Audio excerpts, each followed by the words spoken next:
என்ன சரோ, மாமா எங்க? சரோ,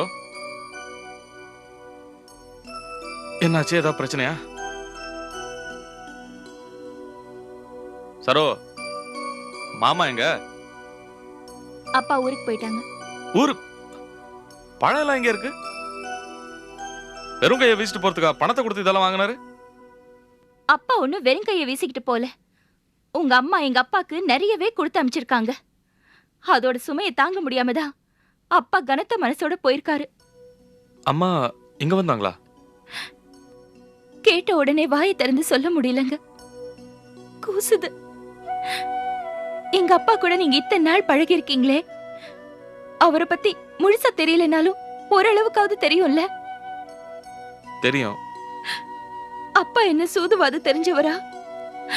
மனசுல ஒண்ணு வச்சுக்கிட்டு அதுக்கு தகுந்த மாதிரி ஒவ்வொன்னையும் பேசுறவரா? பாவுங்க, அவருக்கு இந்த மாதிரி எல்லாம் கற்பனை கூட பண்ண தெரியாது. அவரை போய் உங்க அம்மா என்னென்னலாம் பேசிட்டாங்க தெரியுமா? என்ன பேசினாங்க? செல்வத்துக்கு எங்க சொந்தக்காரங்க பொண்ணு தரதா சொன்னாங்கல்ல, அதை எங்க அப்பா உங்ககிட்ட சொன்னாரா இல்லையா? ஆமா, நம்ம உங்க குலதெய்வ கோயிலுக்கு போனோம்ல, அப்ப சொன்னாரு. அதுக்கு என்ன இப்ப? அந்த சம்பந்தத்தை மறைச்சு செல்வத்துக்கு வந்த வரனை வேணும்னு அப்பா கெடுத்து விட்டாராம். லீலாவை வச்சு மயக்கி செல்வத்தை வளைச்சு போடணும்னு பாக்குறாராம். ஐயோ, அப்படியா சொன்னாங்க?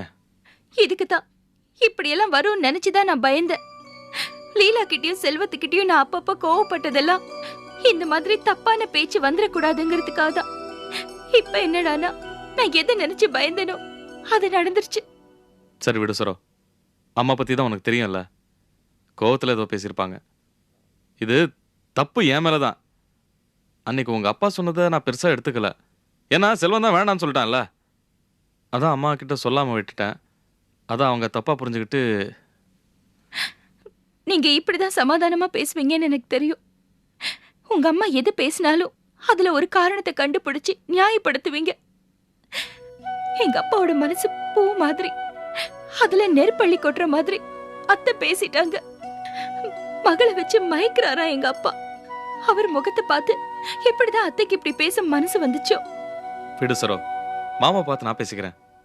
செல்வத்துக்கு லீலா மேல பிரியம் இருக்குன்னு எனக்கு நல்லா தெரியும். அவங்க ரெண்டு பேரையும் சேர்த்து வைக்கிறது என்னோட பொறுப்பு. என்கிட்ட விட்டுரு. வேண்டாம் சாமி. ஏன்? ஏனா இன்னைக்கு உங்க அம்மா பேசின பேச்சு அப்படி இருந்தது. லீலா அதை கேட்டிருந்தா இன்னைக்கு இங்க பெரிய ரணகளமே நடந்திருக்கும்.